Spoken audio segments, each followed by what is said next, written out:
récemment sur Justine Istanbul. On a pris le bus, on est arrivé à İzmir Autogare et là on a acheté nos billets de bus pour aller à Ölüdeniz. En fait c'est Fethiye, on va descendre à Fethiye, on va se promener un peu à Fethiye, ensuite on ira à Ölüdeniz, on prendra un petit bus de ville pour aller là-bas. On pense qu'il doit y en avoir comme ici en fait, il y a des bus qui vont entre les villes, etc. C'est super facile pour se déplacer ici, c'est super. On devait repasser par İzmir parce qu'il n'y avait pas de bus direct depuis Çeşme, donc voilà. Et puis on avait acheté nos billets en ligne, mais en fait je me suis fait pirater ma carte, voilà. Donc on a décidé qu'on ferait tout maintenant en cash et en direct. Donc même pour les hôtels, on va pas réserver en ligne, on n'a rien réservé, on va aller sur place. Et on va demander s'ils ont des chambres de disponibles. Normalement, il y en a toujours. Franchement, pour le moment, on ne s'est pas retrouvé dans un seul hôtel où il n'y avait pas de chambre de disponible. On va faire comme ça. Depuis que je suis ici, je me suis fait hacker mon compte Instagram, je sais pas combien de fois, ma carte bleue, mon compte Trendyol. Trendyol, c'est le site pour faire du shopping ici. Vraiment, en fait, dès que vous rentrez vos informations, surtout n'enregistrez jamais vos cartes et tout. Et voilà. Donc là, écoute, on a décidé juste de ne plus rien faire, de plus jamais mettre nos cartes en ligne sur des sites turcs, etc. Même sur les sites officiels, hein, du style Obi, etc. On le fera plus. Parce que voilà, on n'a pas envie de se refaire avoir. Donc j'ai pu refuser les virements, les rejeter, etc. Mais ne sait-on jamais si on tombe sur des personnes un peu plus expertes qui arrivent à passer ces formalités. Donc voilà, enfin bref, du coup on attend le bus, on devrait avoir le bus à 2h du matin, on a environ 6 heures de bus, donc on sera là-bas vers 7h30, 8h du matin, donc voilà, pour commencer la journée, donc on a intérêt à dormir dans le bus. C'est là en fait où vous achetez les billets, donc vous voyez tout le long, en fait il y a des stands avec différents noms, etc. C'est le nom des agences et il y a aussi le nom de la destination, mais pas toujours. Donc voilà, vaut mieux, par exemple, nous on a acheté là avec Istanbul Kalesi en jaune, mais voilà, c'est pas du tout écrit qui va à Fethiye et c'est ceux qui avaient le meilleur prix, etc. Donc on a pris avec eux. Donc c'est super grand, ça va jusque là-bas et ça continue même.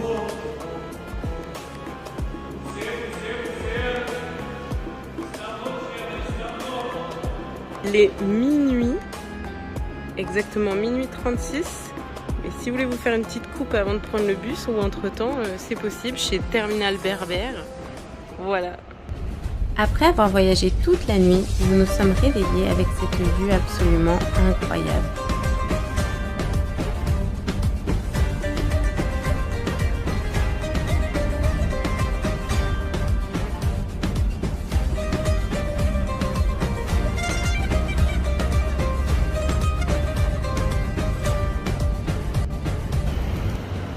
Bon, du coup on est arrivé à Fethiye, c'est pas franchement une jolie ville pour le moment, voilà, c'est l'architecture turque un peu basique qu'on retrouve beaucoup à Istanbul, donc des maisons cubiques de couleurs différentes avec des petites fenêtres et des barreaux aux fenêtres. On va aller prendre le petit déjeuner parce qu'il est 9h du matin et après, des jolies fleurs. Bon, ici on est déjà sur des prix plus raisonnables, sur des vrais prix turcs on va dire, bon, même si ça reste cher parce que l'omelette elle est quand même à 40 liras, normalement c'est genre 20 liras,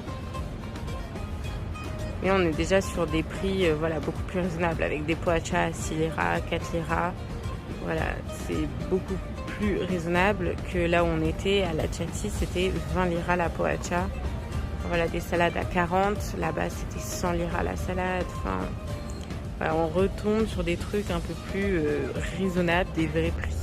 Nous sommes donc retournés à côté de l'autogare où nous étions arrivés pour prendre un petit bus appelé Dolmuş pour nous rendre à Ölüdeniz.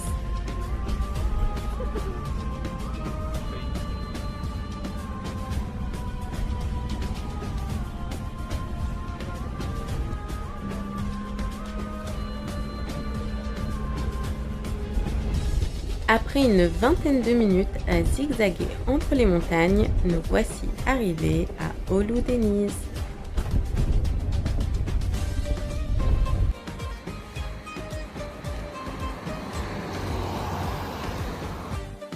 La ville d'Oulu Deniz est en fait une petite ville isolée entre les montagnes.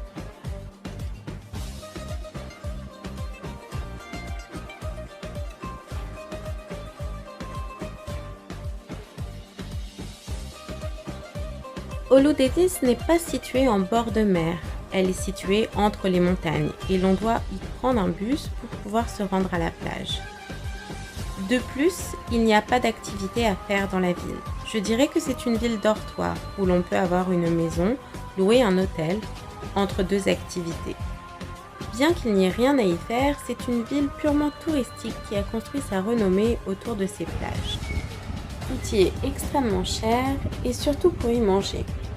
Il faut savoir qu'il faut compter environ par repas 300 à 500 liras pour 2 personnes. Il faut savoir aussi que Oulu Deniz est une ville extrêmement prisée par les Anglais.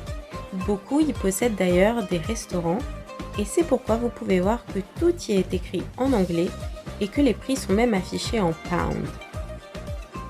Il faut savoir qu'à contrario, à Istanbul, pour 2 personnes et pour bien manger, on peut s'en sortir pour moins de 100 liras. Voyant que la ville n'était pas belle du tout, qu'il n'y avait rien à y faire et rien à visiter, nous avons décidé de nous rendre directement à la plage de Oulu Deniz. Bon, on est à Oulu Deniz, Kumburnu. Donc c'est le nom de cette plage, là on est arrivé. Donc voilà, on va aller faire un petit tour. On va voir si Instagram dit la vérité. On va aller tester ça. Bon déjà, première chose à dire, c'est que bien évidemment, c'est très beau. Après, ça semble juste pas du tout sauvage, contrairement à ce qu'on a pu avoir l'impression sur Instagram, parce que vraiment, c'est plein de bars et des transats absolument partout.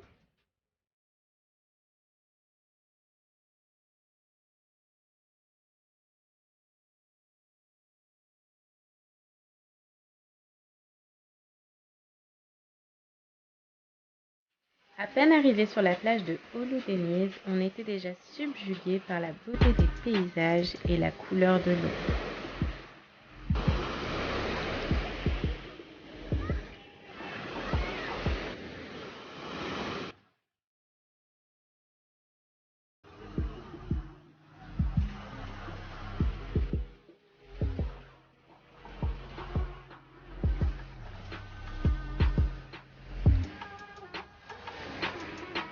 C'est très profond très rapidement et en plus il y a beaucoup quand même de courant, donc on se fait emporter facilement, donc il faut faire attention.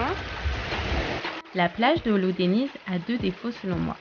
Le premier, c'est que c'est une plage de cailloux et que cela fait vraiment mal aux pieds. Il faut absolument avoir des chaussures pour pouvoir se baigner et pour pouvoir se déplacer.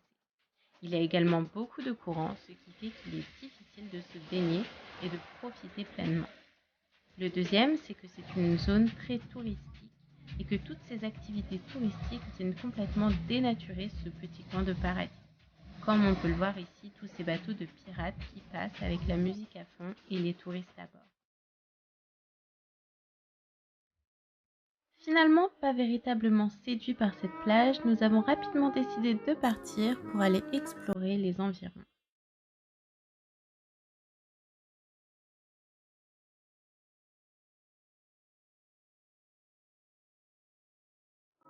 Un petit chemin perpendiculaire à la plage pour aller accéder à la deuxième plage. Franchement, quand on est là, on a juste l'impression d'être dans le sud de la France, quoi. Il y a zéro différence, si ce n'est que tu vois les panneaux en turc, en anglais, en russe. Donc on est ici, là où il y a écrit You are here. Là, ouais, bah, c'est un club, le Haven.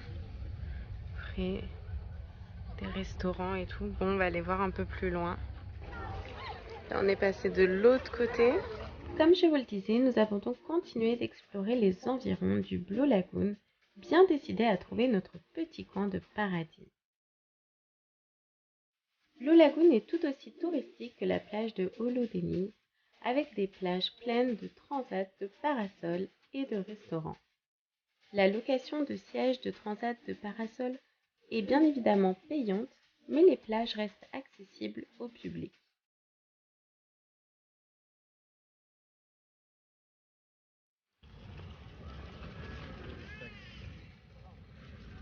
Ce côté, je trouve ça beaucoup plus joli. Beaucoup plus joli. Bon, ce qui est dommage, c'est que c'est un club. C'est pas la nature pure et dure, mais franchement, c'est joli.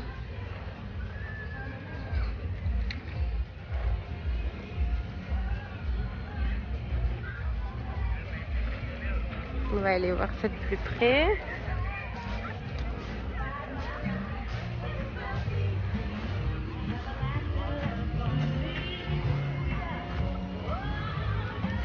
Nous avons finalement trouvé notre petit coin de paradis avec cette eau translucide et ce paysage incroyable.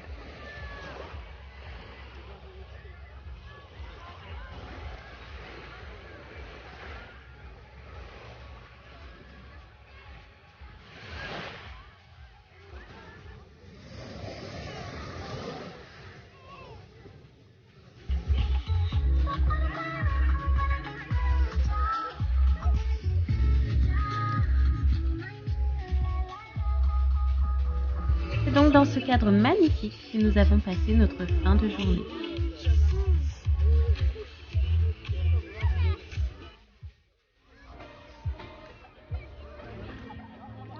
Il faut savoir que la plage du Lagon Bleu est une des plages les plus photographiées de la mer Méditerranée. Le lagon d'Olou-Denise est une réserve naturelle nationale et les constructions y sont strictement interdites. La plage bénéficie du pavillon bleu, récompensant les plages à haute qualité environnementale et est souvent classée parmi les 5 plus belles plages du monde par les voyageurs et les revues de tourisme.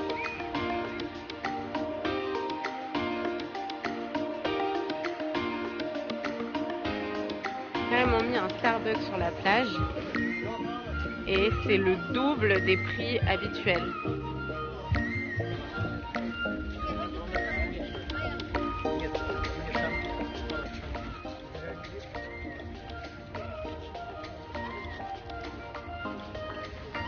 Je vous jure, c'est trop beau. Là, il n'y a plus personne. Les plages sont trop belles. Je pense que vous l'aurez compris si vous me suivez depuis un petit moment, si vous me connaissez un peu. Genre, je suis vraiment une amoureuse de la planète, de la nature. Et c'est pour ça d'ailleurs que j'aime pas les zones touristiques et tout. Les gens doivent me prendre pour une tarée. Je fais des vidéos en mode paparazzi cachées dans les buissons.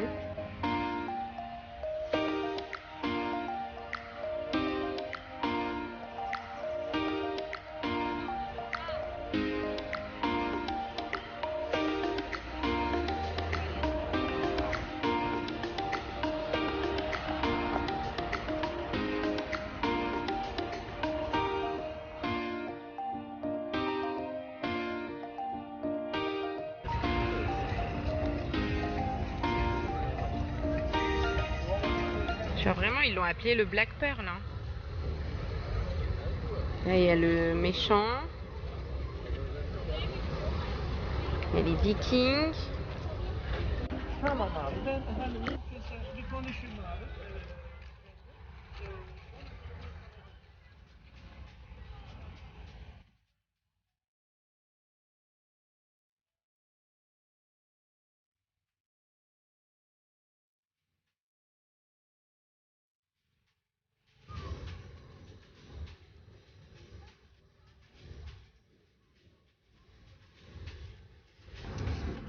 On va prendre un petit bus comme ce bus blanc là pour rentrer.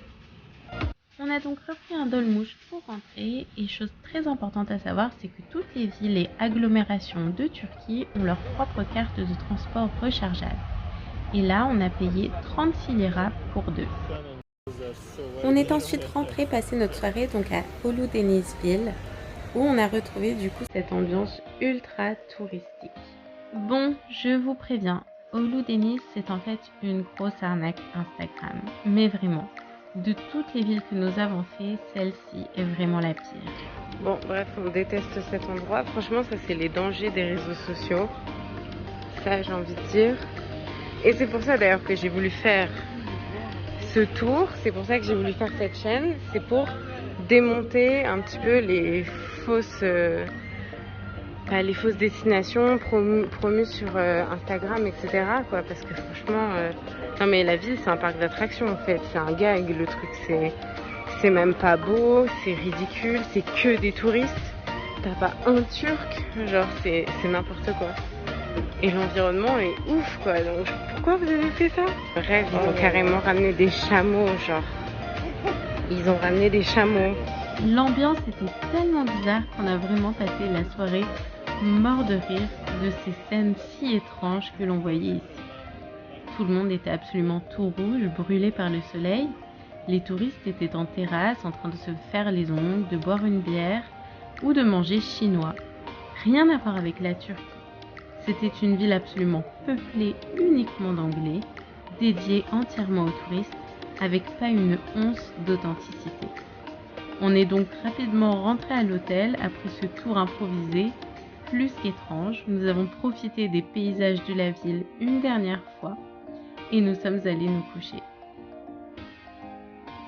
J'espère que cette découverte plus qu'improbable de la ville d'Oulu Deniz vous aura plu. N'oubliez pas de vous abonner et de me mettre un petit like. Je vous retrouve très bientôt pour de nouvelles vidéos. Et en attendant, je vous laisse avec un magnifique coucher de soleil sur la plage de Oulu Deniz.